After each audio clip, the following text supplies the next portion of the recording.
महाभारत के अश्वमेधिक पर्व में अर्जुन और बब्रुवाहन का युद्ध तथा अर्जुन की मृत्यु। वैशंपायन जी कहते हैं, राजन, मणिपुर के राजा बब्रुवाहन को जब अपने पिता अर्जुन के आने का समाचार मिला तो वह ब्राह्मणों को आगे करके बहुत सा धन साथ में लेकर बड़ी विनय के साथ दर्शन के लिए नगर से बाहर निकला। मणिपुर नरेश को इस रूप में आते देख परम बुद्धिमान धनंजय ने क्षत्रिय धर्म का स्मरण करके उसका आदर नहीं किया, बल्कि कुपित होकर कहा, बेटा, तेरा ये ढंग ठीक नहीं है। मैं महाराज युधिष्ठिर के यज्ञ संबंधी घोड़े की रक्षा करता हुआ तेरे राज्य के भीतर आया हूँ, फिर भी तुम मुझसे युद्ध क्यों नहीं करता? दुर्मति, तो क्षत्रिय धर्म से बहिष्कृत हो चुका है, इसलिए तुझे धिक्कार है। संसार में जीवित रहकर तूने कोई पुरुषार्थ नहीं किया, तभी तो मुझे युद्ध के लिए आए हुए जानकर भी तू शांतिपूर्वक साथ ले जाने को आया है। यदि मैं हथियार रखकर खाली हाथ तेरे पास आता तो मेरा इस ढंग से मिलना ठीक हो सकता था। अर्जुन जब बब्रुवाहन से उपयुक्त बातें कह रहे थे, उसी समय ये हाल जानकर नाग कन्या अलोपी धरती चीर कर वहाँ आ पहुँची।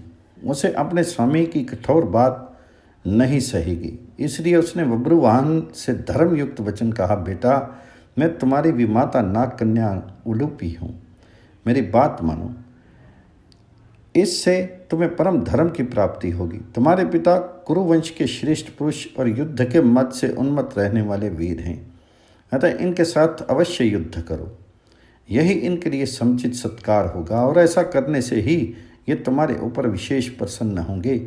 माता की ये बात सुनकर महातेजस्वी बब्रुवाहन ने मन ही मन युद्ध करने का निश्चय किया।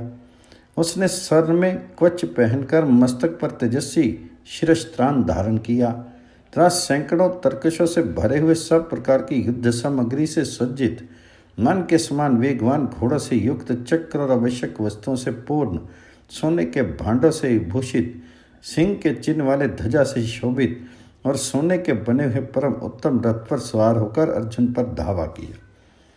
निकट आने पर उस वीर ने पार्थ के संरक्षण में विचरने वाले यज्ञ संबंधी घोड़े को अश्व शिक्षा में प्रवीण पुरुषों द्वारा पकड़ा लिया।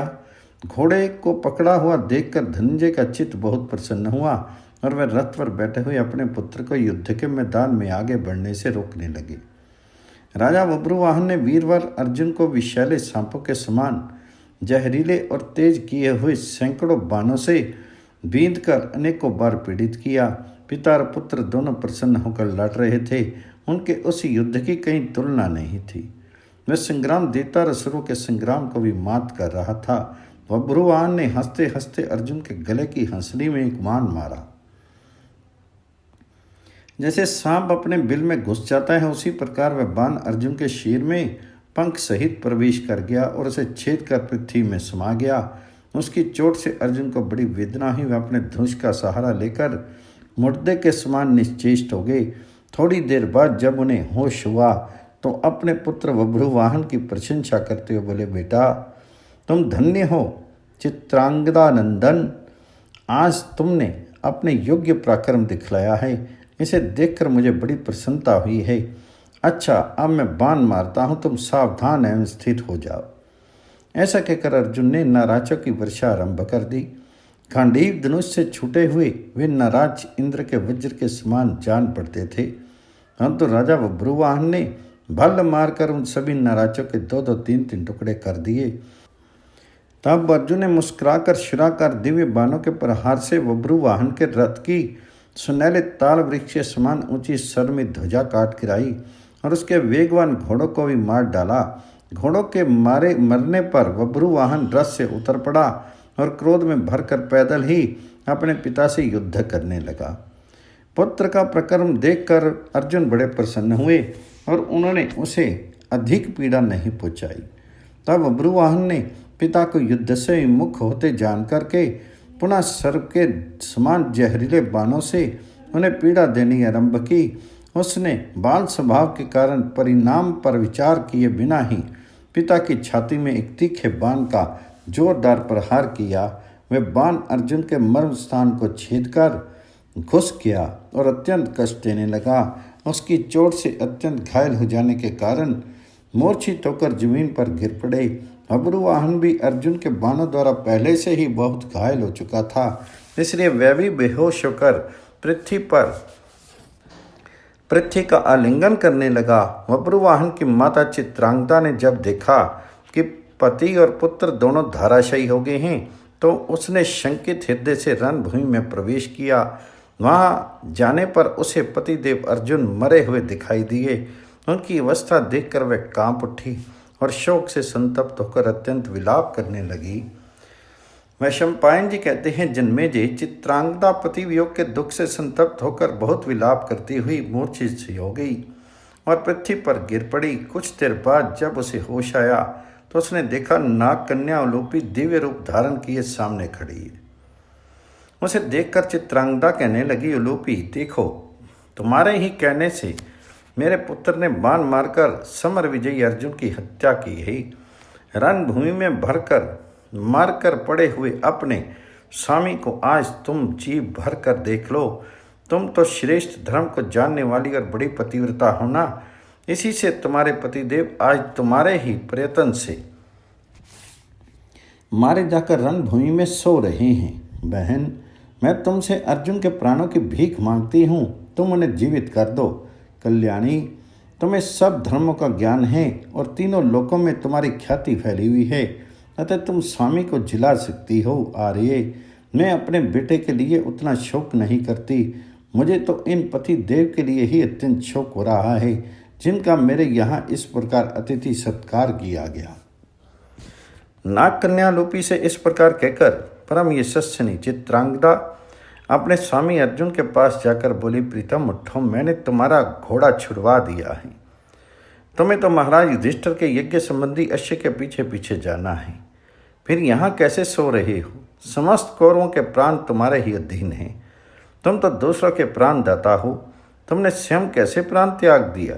इसके बाद वह उलूपी से फिर कहने लगी, उलूपी, पतिदेव पृथ्वी पर मरे पड़े हैं, इन्हें अच्छी तरह देख लो। तुमने बेटे को उकसाकर स्वामी की हत्या कराई है, क्या इसके लिए तुम्हें शोक नहीं होता?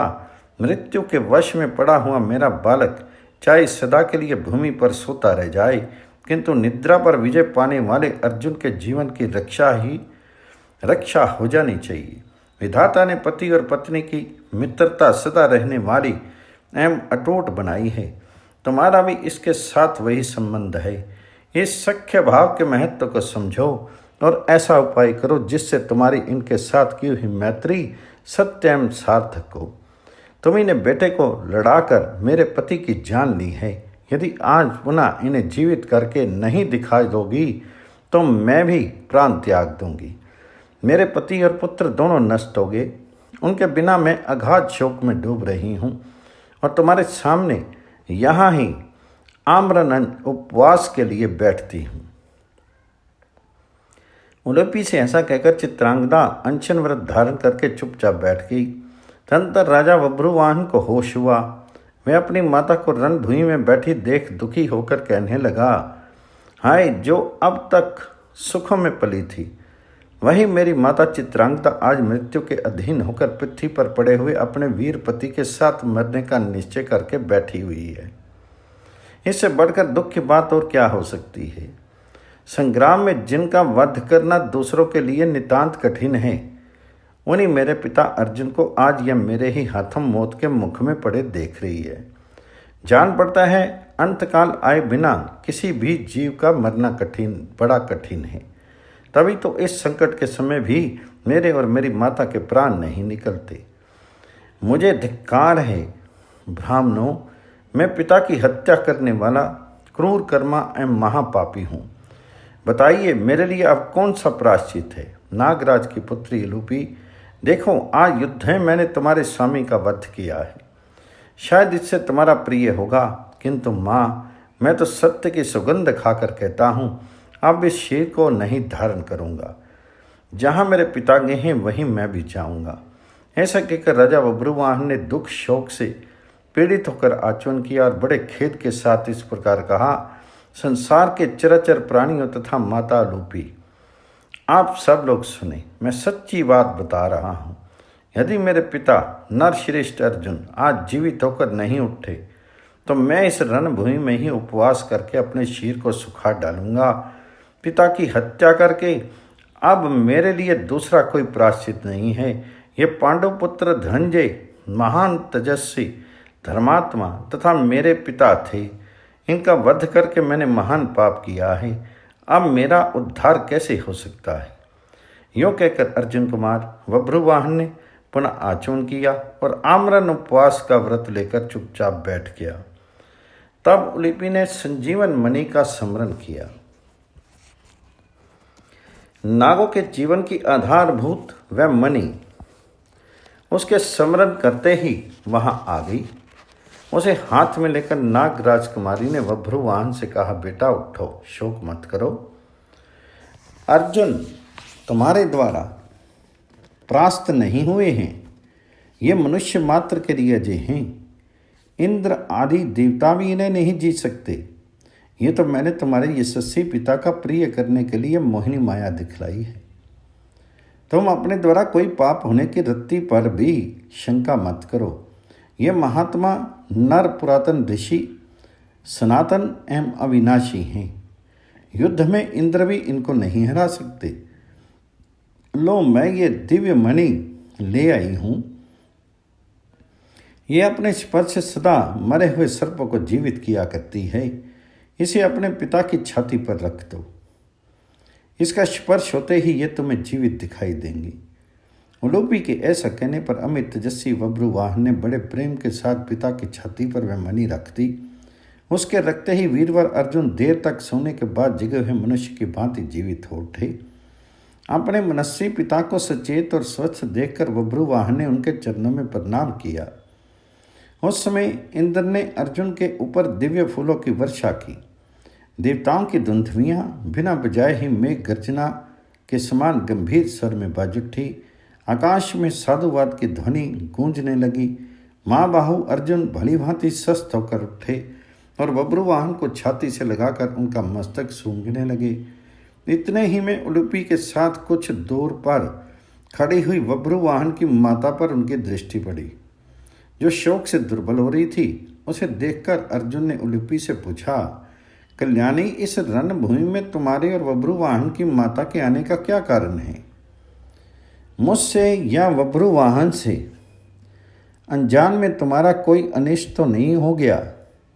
तथा राजकुमारी चित्रांगना ने तो तुम्हारा कुछ अपराध नहीं किया? ये प्रश्न सुनकर उलूपी हंस पड़ी और बोली, प्राणनाथ, आपने या बभ्रुवाहन ने मेरा कोई अपराध नहीं किया है तथा बभ्रुवाहन की माता ने भी मेरा कुछ नहीं बिगाड़ा है। ये तो सदा दासी की भांति मेरी आज्ञा के अधीन रहती है। यहाँ आकर मैंने जिस प्रकार जो जो काम किया है वे सब बतलाती हूँ, सुनिए। पहले आपके चरणों पर मस्तक झुकाकर मैं प्रार्थना करती हूँ कि मेरे द्वारा जो कुछ अपराध हुआ है वह सब आपकी भलाई के उद्देश्य से हुआ है, इसलिए आप मुझ पर क्रोध मत कीजिएगा।